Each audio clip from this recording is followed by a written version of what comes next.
Hello everyone, I'm Dalton and I am the only movie night here today. Unfortunately, just a schedule mishap with Mr. Warner, but he sends his love, as he always does. But welcome to another episode of the Movie Nights podcast. We have a lot of interesting things to talk about today. I'm going to see if I can ramble successfully by myself for half an hour, and if not, I'm sure I will find a way to kill some time. But without further ado, let's go ahead and get right into our stories we have planned for today. Naturally, for first thing we're going to start off with is the weekend box office. And you're going to have to forgive me as I reach over to my computer to bring up some of the stories, but don't worry, I will try not to take up that much time doing so. Alrighty. So, for the weekend box office, what coming in at number 1 was John Wick Chapter 3 Parabellum, a very long and unnecessary title, but it racked in $56 million on its opening weekend, which is the highest of the franchise, which is something you always want when you're putting money into a multiple film franchise. And its budget was not nearly that high. I don't have the exact budget listed, but I'm going to assume it was around the 50 million mark, so I guess it was that high. Never mind. Coming in at number 2 was Avengers Endgame, the first time it's not been number 1 since its release. It dropped another 52%, making in $29.9, almost $30 million. It's still a solid weekend for Avengers Endgame. Also, it has reached $2.6 billion worldwide.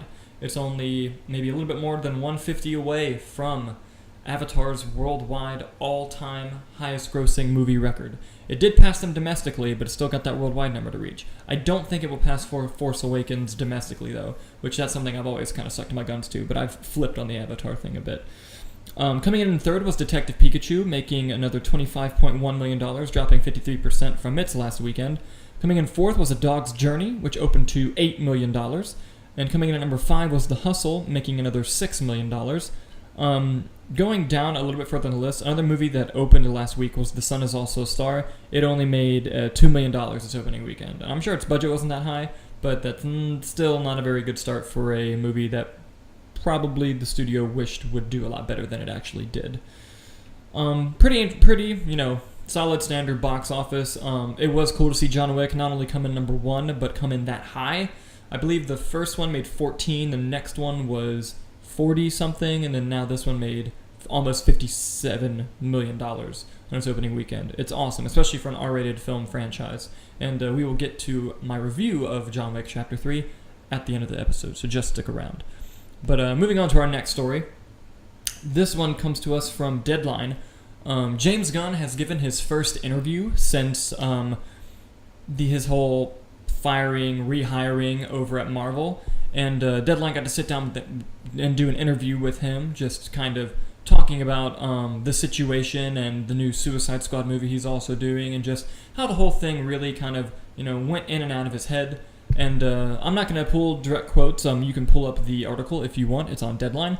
But pretty much what James talks about is how at first, it kind of felt like the end of the world when he was fired. It felt like, oh man, like my career's over. But then he saw a lot of support online from, cast members of Guardians to personal friends to even movie studios reaching out to him just saying, hey, please come work for us, which eventually he signed on to direct Suicide Squad for Warner Brothers. And he talked about eventually Alan Horn would have meetings with him, and eventually they would come back and try to get him to direct Guardians of the Galaxy 3 again. The funny thing is, he said initial conversations weren't about him coming back. They were just he compared it to a breakup. He was just like, kind of like, hey, let's just be nice to each other because we're both a part of each other's lives. It was sort of that kind of thing. But he eventually went on to talk about Suicide Squad a little bit, but he also mentioned that he's really excited to come back to Guardians 3, particularly for the Rocket character, because he said that he has a very specific idea for how he wants that character's arc to end, and he's very glad that he gets to come back and see it through to the end and make sure that it happens. And he also mentioned that he had to personally tell Kevin Feige that he had taken on Suicide Squad and that he was very nervous about that, but Kevin Feige is obviously the man, and minor adjusted his plan to make sure James could come back and direct Guardians of the Galaxy 3 again. We've covered this story a lot on our show, but I'm personally very glad that James Gunn is coming back to direct Guardians of the Galaxy Volume 3, and I'm very, very excited that he's also making a Suicide Squad movie. The fact that he's going to be making something in the DCEU and the MCU is just awesome. We might not see that again for a while, and hopefully this even opens the door for other directors to be able to flip-flop back and forth. I think that'd be a really cool thing to see happen. Moving on to our next story. This one comes to us from The Hollywood Reporter. Stan Lee's former business manager charged with elder abuse against the late icon. This is a more unfortunate story. We had heard reports towards the end of Stan Lee's life that maybe his the people in charge of seeing his care were not exactly treating him very well, and then especially having it be his business manager is really rather unfortunate. But it's just one of those things that kind of makes your stomach churn whenever you see a headline like this, and when you go and read the story, it's really kind of disgusting. The fact that not only that any elder could be abused in this way by a business partner, and especially one of someone's iconic stature of Stan Lee, but I'm glad that the authorities are taking the necessary steps in charging his business manager with the elder abuse, and hopefully Stan Lee's family can see some justice from this, because it's really a disgusting thing to do to anybody. And from someone who, I've had family members who haven't suffered from elder abuse, but have suffered from being treated unfairly at the facilities and they're in, and it's really a horrible thing to see happen, and I hope that Stan Lee's family can get some closure with some justice in this case. Moving on to our next story. This is kind of a big one. According to Variety, we have a new Batman. Robert Pattinson is in final negotiations, according to Variety, to take over the Batman role from Ben Affleck. And in Matt Reeves' The Batman film, which is supposed to come out sometime within the next 20 years, hopefully. Apparently 2021, I think is what they're aiming for, or 22. But clearly they're going to go in a different direction from the previous Ben Affleck role, who was more of an older and more fed-up Batman. This is obviously going to be a younger Batman. Probably the youngest person to ever play Batman. I should probably do research into that. But this is actually very exciting news to me, if it's true. A lot of people are kind of upset online, talking about, the Twilight guy is going to be Batman. And yes, I'm not a fan of the Twilight movies just as much as a lot of people aren't. However, Robert Pattinson has devoted the last few years really devoting himself to try and overcome that Twilight shadow. And I think that he's been doing that for a reason, to try and get out of that Twilight shadow, and it's paying off clearly if he's being cast as the Batman. Now, clearly in this role, he's going to have to do a lot of working out, a lot of contract signing, probably a multi-film deal. I think Matt Reeves has stated that he kind of wants to do a trilogy, so we'll see where all of this goes. But something kind of threw a wrench into this whole story when Deadline reported that, whoa, while Robert Pattinson is in the final negotiations, this role could also go to Nicholas Hoult. So the various trades are kind of unsure as to what exactly is going on, but I'm just going to go off of what Variety says and say it is Robert Pattinson. But it is important to note that Deadline says that Nicholas Hoult is also one of the finalists for the role as well. But both of them are fantastic actors. Nicholas Hoult from the X-Men First Class trilogy and Warm Bodies and many other great films. Both of these men are phenomenal actors, and if you're going to cast a role as iconic as Bruce Wayne and Batman, you need to have someone who can just really pull it off, the acting chops, and I think that it's a no-brainer that both of them are going to do a fantastic job. And if you're still kind of a naysayer about Robert Pattinson, I highly recommend you seek out some of his more independent work that he's done recently, and maybe you can have your mind changed, because I think he is a phenomenal actor. I particularly loved him in The Lost City of Z. He was great in that film. Going on to our next story. This is just kind of a fever dream for one of the fellow movie nights, Nick Iricchio. The writer of Green Book, Nick Vallelonga, is teaming up with Nicolas Cage for action thriller 10:00. So apparently the writer of the Best Picture winning Green Book and Nicolas Cage are teaming up for an action film, which makes this guy very excited right here. I don't know if you can see it, but it's a Nicolas Cage pillow that Nick owns. It's very great. This is kind of weird news. Hopefully it's a theatrically released film that, unfortunately, just when you hear Nicolas Cage in a new movie, your brain kind of goes to the straight-to-DVD mindset.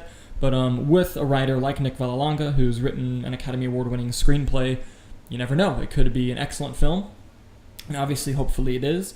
But I think this is just interesting news. This is coming from Deadline, by the way. I don't know if I mentioned that. But, it's something that I think is going to be really cool to see, and I hope that it turns out to be a great film. It'd be nice to see this Nicolas Cage renaissance happen, because Mandy was batshit insane. If you haven't seen Mandy with Nicolas Cage, please seek it out. The first hour is kind of trippy, avant-garde, and weird, but the second hour is just mayhem. I don't know where you can find it. I think it's on Shudder if you have that streaming service, but it's also on Blu-ray. watch Mandy. If you learn anything from this story, it's watch Mandy and then get ready for 1000, because it's probably going to be a wild ride. And our final story is coming to us from Variety. Apparently Amazon Studios has returned Woody Allen's movie that they had initially picked up for U.S. distribution. Going a few years back, Woody Allen made a deal with Amazon Studios to distribute a number of his upcoming films, and apparently the most recent film that they've bought, they have returned. And no one's really looking to work with Woody Allen right now, especially in the climate of the #MeToo movement and just, the good thing of like, hey, maybe we shouldn't give people work who are accused of sexual assault and most likely did it. Now the question's up in the air of will any U.S. distributor release this film. I say it's unlikely. I mean, you never know. There could be a really desperate film studio that's bankrupt that needs to just put something out there and try and get a return. But even then, I think it would be a bad idea because not many people are going to pay to support the film with Woody Allen's name on it, especially now. And but I just thought this would be something interesting to bring up on the show. The fact that they can return their films when they were bought. And Woody Allen thought probably he was safe, and at least I got my next film bought by Amazon, and Amazon just kind of pulled the Uno reverse card and said, back to you, man, we're not taking it. So, again, an interesting story, and hopefully this can set a trend if any major studios have deals already set with people who are morally probably not the right decision to go with for their public image, and we will see what happens. I kind of hope no distributor releases it, but if they do, it'll be interesting to see which one it would be and how that whole thing plays out. But for the last part of the show today, what I want to do is go ahead and give you my review for John Wick Chapter 3, Parabellum. While the title may be long and unnecessary, the movie was not. The movie was fucking bonkers and in a brilliant way. I'm a very big fan of the John Wick franchise. I don't know if you can see it, but I have both movies on 4K because that's the person I am. But basically, I love the first John Wick film. I think the very simplistic A to B story and the beautiful cinematography and actually incredible world building and script really helped that movie drive the action sequences even to a better place. The action sequences are phenomenal and beautifully choreographed by directors Chad Stahelski and David Leitch, who helped out on the first film as well.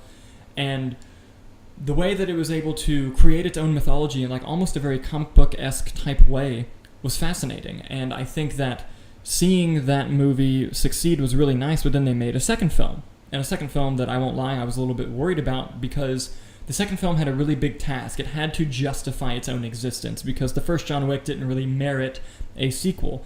But in the second film, it built upon the world even more, introduced the concept of the markers, if you're familiar with the John Wick franchise, and you bought it. It didn't seem completely out of place now that the sequel was happening. The movie did a good job justifying why it needed to be made, and it was a phenomenal film, and the action was even better in the second film, although I preferred the first film.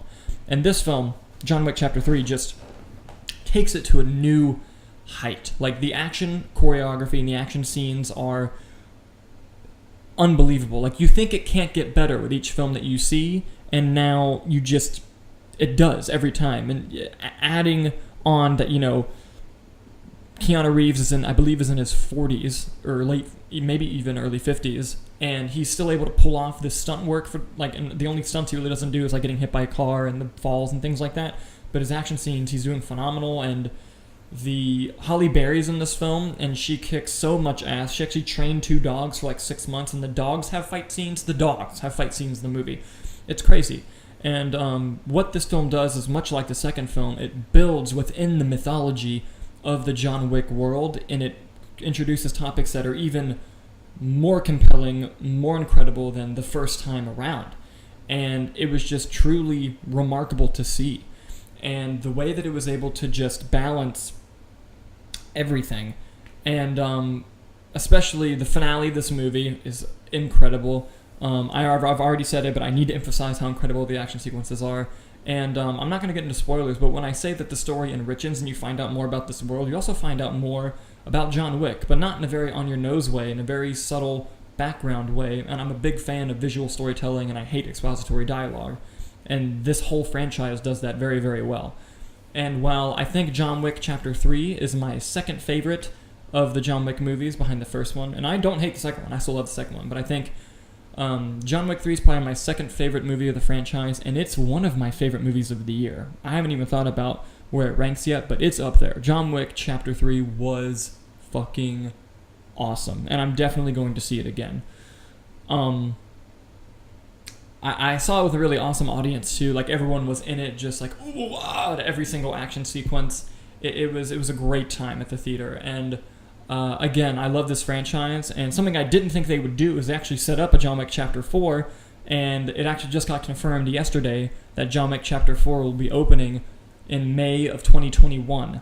So that's very, very exciting. I hope this franchise goes as long as it can without overstaying its welcome. But I will gladly accept the fourth movie. And the way the franchise has been making money, it's just been going nowhere but up. And hopefully that trend continues for them. And there were actors from the Raid franchise in this film, which was cool to see because I love the Raid. And I think John Wick right now is the closest thing an American action franchise has to the Raid franchise. I still think that the Raid franchise's action is choreographed better and faster, but I think that in terms of American filmmaking, John Wick is the height of action movies right now. And we might not see that peak hit for a while. I mean, the Mission Impossible franchise is pretty up there, but that's mostly because of its impossible and insane stunts, not just the bare-knuckled hand-to-hand combat choreography, even though Fallout had some really good hand-to-hand combat scenes. John Wick, I think, the fact that the action's always filmed in wides, the choreography is incredible. Yeah, every now and then you can see an actor like hold back because it's not his turn to throw a punch yet. But, that's going to happen when you're giving us action in wide, long takes. And I will take little mistakes like that if it means I'm going to be blown away by the action I'm about to see. Instead of just, quick cutting and shaking the camera to hide poor choreography, it takes the risk of like, okay, who cares if you can tell he's about to throw a punch when he's about to get an axe in the fucking skull? It's awesome. And, again, I really thoroughly love this franchise. And I highly, highly recommend John Wick Chapter 3. You don't have to see 1 and 2 to kind of enjoy it, but it certainly helps. And this movie picks up right after John Wick Chapter 2, like maybe 30 minutes after John Wick Chapter 2. So, again, I highly recommend the film. It was incredible, and I did not finish nearly on time. We still have some time to kill, so if you're going to bear with me for 1 second, the other movie nights, well, some of them, Nick and Ryan, went to MegaCon Orlando this past weekend, and they brought back some cool artwork, so I'm just going to go grab their artwork. Hopefully they don't mind. And I'm just going to show it to you guys. Give me 1 second. I'm back with some artwork. This first one, Nicholas actually gave to me because he is a sweetheart. And it is a Jaws poster with Quint in the Shark's mouth and the theme behind it and the musical notes. I'm very excited about this gift. Thank you, Nicholas. This one is something that Ryan picked up because obviously with Franchise Spotlight, he's a very big James Bond fan, and he got The Legacy of Bonds, which I think is very, very, very, very cool. I'm putting it in front and behind the mic because I don't know if the focus is going to mess up, so hopefully not. Ryan is also a very big Quentin Tarantino fan, so naturally he got one of these bad boys. Moving right along, he also got a picture of John Carpenter and Michael Myers with the Halloween theme in the background, which is just incredible. Love that.